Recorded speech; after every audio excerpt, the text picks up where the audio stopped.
So when you think about the wind that you just saw, it just flew right off my head, my clothes. And when you think about magic, when you think about the earth, when you think about everything that's living around you, it's a living organism. It's all living. It's all magical. And there's so much that the movie producers, the filmmakers, and the screenwriters can write about besides the cinema. And like I said, as I was talking about silent vampires, the vampire didn't have to say anything. He was fully clothed. He took off his shirt. You know, he was a vampire. He was pale. He had the red lips. He had the fangs. He had the eyes. You know, he transformed. Nowadays, you've seen one vampire movie, you've seen them all. You've seen one Lycan movie, you've seen them all. Now they got to the point where it's okay, but they already seen werewolf in America, werewolf in this country, and werewolf in that country. Let's just put this werewolf with this vampire, and let's make them enemies. They don't know what to do with them. So now they got them fighting against each other. And to be honest with you, that isn't the Lord. A lot of werewolves, a lot of Lycans, that isn't how it exists in the magical world. Don't get me wrong, there's different species of magical entities that don't like each other. But it doesn't mean that Lycans don't like vampires. It just because one got a total call for the daytime because the other cannot come out in the day. There was a lot of vampires who actually can come out in the day. It's just that they're sensitive to light. They don't scorch. They don't blow up. They don't, they are regular people, just like you and I. Werewolves, yes, some do have hair. They are hairier. They're a separate community amongst themselves. They don't go and say that my community don't like the Lycans and we got beef. No, it's never been that way. But they are a different shapeshifters. And as I learned when I was in Natural Mississippi, there is a lot that can be told in the script. And I was in Natural Mississippi years ago, and I'd be like, why can't they, put into those movies like what we see here in the South, what we were told when we were coming up. There is so much. There is so much. And when I say so much, things dealing with the rug, things dealing with the world in between. There are souls in Natchez, Mississippi. There is a lot of occult that goes on just there. From Whammy to the saddest thing is the antebellum homes. The antebellum homes that's in Natchez. And in Natchez, there are a lot of antebellum homes.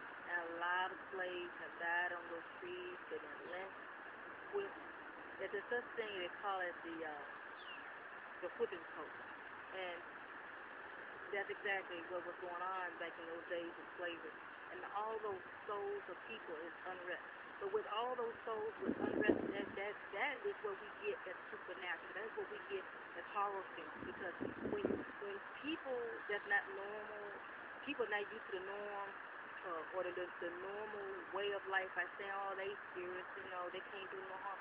Spirits can cause harm.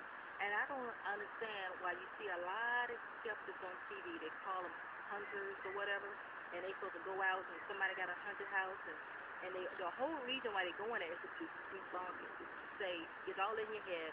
It was just your door cracked. You got so. As I was saying, it's dealing with Natchez, dealing with slavery, dealing with the spirits that is there. There were also people who practiced voodoo, and most people would call them witches. Anybody who practiced any type of magic, whether they're a voodoo practitioner, the magic of it is called voodoo. Voodoo is not the religion. Voodoo is the result of voodoo. It's actually the result. It's the magical effect of voodoo. So most people try to describe voodoo as the positive magic, voodoo is the negative. Voodoo is never, and like I said, magic is neither evil nor bad. It's energy, accumulations of energy that is put together to bring about evil or good. Okay?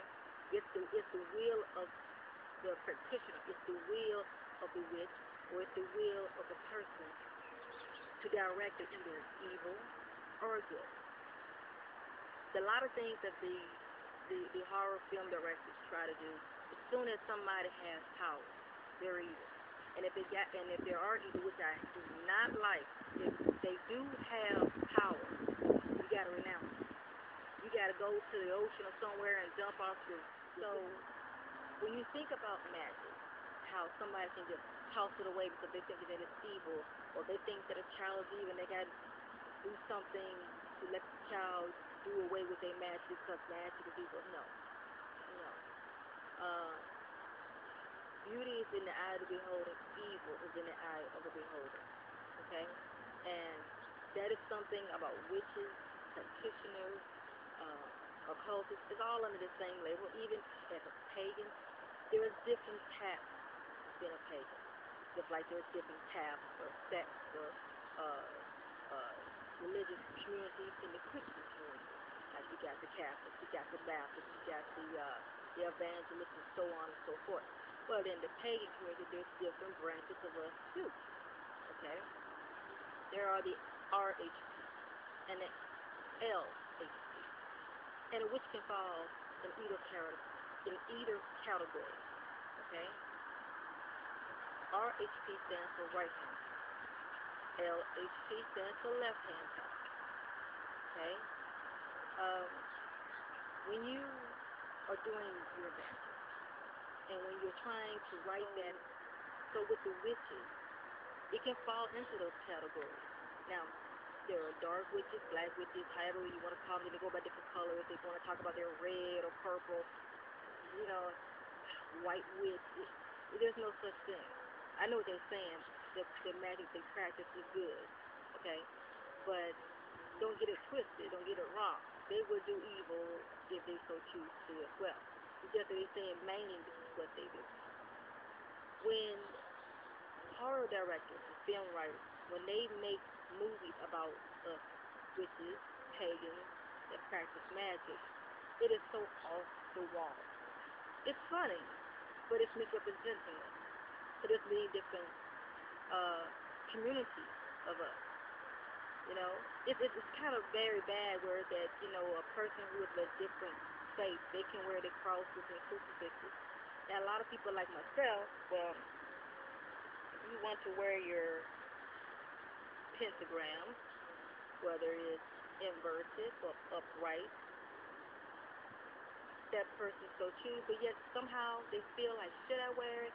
Yeah, I should wear it because it's okay, I got the freedom of religion. But 9 out of 10, they've seen all the movies. Almost every movie pretty much, it's like as if they went and got a book of shadows that belong to a witch and they just, they call it plagiarize. Okay? Maybe they got permission from a witch, but they plagiarize. But a lot of the plagiarizing that they're doing in the horror movies is not exactly what it should be. They're showing witches that they got power, especially the ones that got really strong power. Eventually she's going to turn evil. She's going to eventually have to give up and renounce her power. But then you're going to find these shows that will talk about, oh, I'm a hunter, or I'm a paralegal, I'm a paranormal team, and we're going to come out and we got to take your antique clock, because it's possessed. Right, yeah. I mean, call me crazy, but by the time we get finished taking, the antique furniture, the antique clock, the antique porcelain, because it's all possessed. Get a life. Okay? By the time this person dies, he is going to have his heirs, his children's grandchildren, and they're going to take it to the pawn shop, to the antique shop, or put it on eBay, or put it into some type of auction, and they're going to sell it off. And that's your family's heirloom. But those kind of people that goes into people's homes, call themselves ridding their homes of possessed items. It's kind of crazy whenever a possessed item is not a cheap $20 worth of a barbecue grill that's probably been around, I don't know, 10, 20, 30, 40 years, that belongs to a great ancestor or before 3 generations. It's mighty funny how that bicycle is not possessed. It's just a cheap bicycle, right? But oh no. The people that comes out and they do paranormal teams, we take away, items. They take away the expensive items. What? You ain't going to sell it to him? He's going to make you so afraid that you're going to give it to him for free. He's going to keep it crammed down there, which I think is kind of magically wrong. with all that negative energy, and you got this possessed clock, this possessed this possessed that, all these possessed and haunted items all crammed up in a room, that's too much energy. That'll blow the roof off his house. So therefore, what does that mean? If you didn't see the roof blow up, you don't see no disturbances going on in his home, but he just collected all your antiques because he's telling you that it's haunted. There's a lot of people out there that's how you know that it's not real. You know, because what they're doing is giving people like me a bad name. Anytime when you see a person that claims that they have senses, but they taking away their antique stuff, knowing that's valuable, and you didn't sell it to them, you went and signed your papers and say you can have it for free because he's doing you a favor, think twice. When you have skeptics that come to your home, now you got a skeptic that might have someone who's a witch, who is a psychic, who is a pagan, who is a occultist or a demonologist, they might call it. It might be attached to a paranormal team. They get into these homes. Now it's very rare. There's only one paranormal team that I've seen on TV that actually go in and they try to help the people. They actually believe that there is spirits in this world. There are entities in this world that's not so good. There's good, there's bad. Now, as they go into the home, they try to help these people. But there are some of them that is skeptics. They only go in there just so they can debunk the whole thing instead of swirling the attic. There's, you know, the unleveling of the ground. It's just that the house is just shifting, you know, stuff like that. The only reason why those skeptics, they call themselves hunters or some type of paranormal team, the only thing they're going to do is get the ratings, first of all, off the show. Because without ratings, you can't keep the show. That's how they get paid, okay? Two, most of the time they do charge people to come out. And don't get me wrong, I do charge people when I come out because it does take care of the items that is expensive for me to buy. The labor that it takes for me to do. But when other people, when they come out, they get their reward by the ratings. The channel would pay them for that show.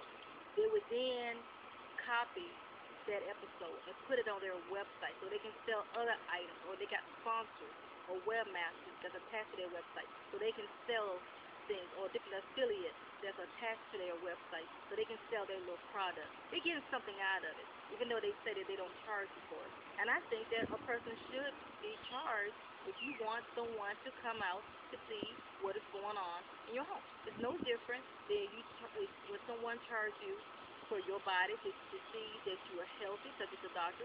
It's no different than you go to a shade